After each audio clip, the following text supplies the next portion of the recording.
Good evening, everyone. Welcome to Car Education Adda.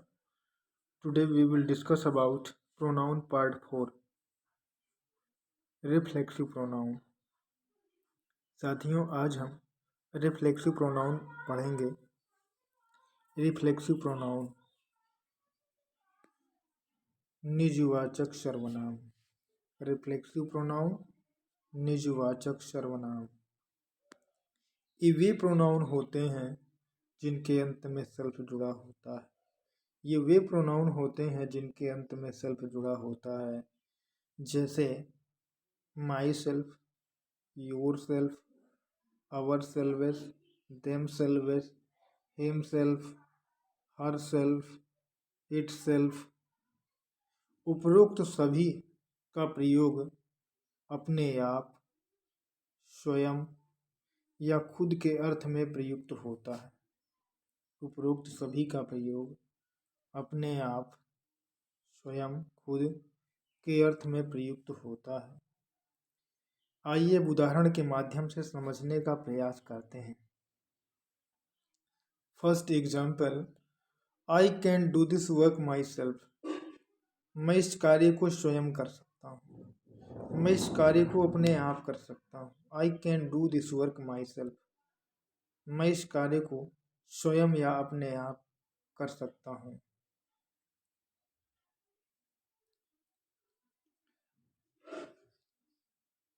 Second example, she hurt herself. Hurt call चोट पहुँचाना। उसने अपने आप को चोट पहुँचाई। She hurt herself. वह अपने आप को चोट पहुँचाती है। Third example, you have committed this mistake yourself. ये गलती स्वयं आपने की है। You have committed this mistake yourself. ये गलती आपने स्वयं से की है। ये गलती आपने स्वयं से की है। Fourth example, she had written this letter herself. उसने यह पत्र स्वयं लिखा है। उसने यह पत्र स्वयं लिखा है। She had written this letter herself. उसने इस पत्र को अपने आप से लिखा है या स्वयं से लिखा है। Fifth example, he will call me by evening himself. वह मुझे स्वयं या अपने आप शाम तक फ़ोन करेगा। वह मुझे शाम तक स्वयं या अपने आप फ़ोन करेगा। मूविंग अहेड, नेक्स्ट एग्जाम्पल,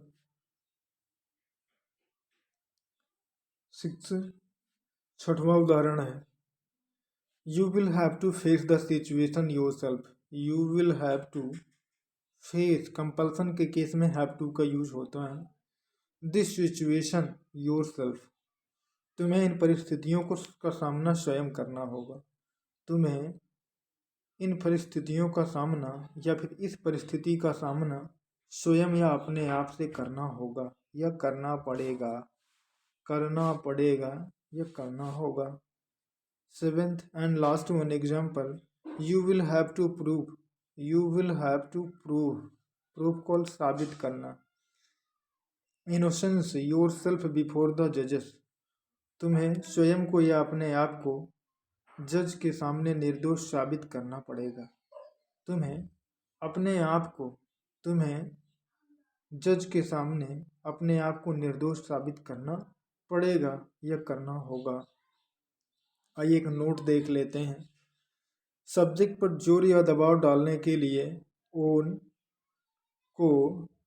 को माई, योर, हिज और हर के बाद रखा जाता है, परंतु ओन यहाँ पे विशेषण कहलाएगा। ऐसी स्थिति में ओन यहाँ पे विशेषण कहलाएगा, एडजेक्टिव कहलाएगा।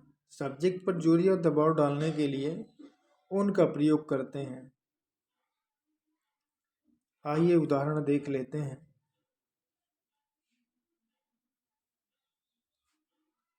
उदाहरण देख लेते हैं। This is my own ideas. ये मेरा स्वयं का विचार है। ये मेरा खुद का, ये मेरा स्वयं का अपना विचार है। स्वयं का अपना विचार है। This is my own idea. ये मेरा अपना खुद का विचार है। Second, this is your own hand writing. This is your own hand writing, ये राइटिंग स्वयं आपकी है, ये राइटिंग स्वयं आपकी है। This is your own hand writing, own call स्वयं की, अपनी, यह राइटिंग स्वयं आपकी है। It's really happened, it's really happened before my own eyes, ऐसा मेरी आंखों के सामने घटित हुआ है। ऐसा it's really happened, happened call घटित होना, हैपेंड कॉल घटित होना, घटित होना। इट्स रियली हैपेंड, यह वास्तव में मेरी खुद की आंखों के सामने घटित हुआ है, मेरी खुद की नज़रों के सामने घटित हुआ है। It's really happened before my own eyes. साथियों, उम्मीद करता हूँ कि आप लोगों को रिफ्लेक्सिव प्रोनाउन बहुत ही अच्छे तरीके से समझ में आ गया होगा। साथियों, वीडियो को ज़्यादा से ज़्यादा शेयर करें, लाइक करें और सब्सक्राइब करें, जिससे कि हमें मोटिवेशन मिल सके, ताकि हम आपके लिए ऐसी ही वीडियो रेगुलर लाते रहें। तब तक के लिए have a nice time, keep watching the video. Thanks for watching the video.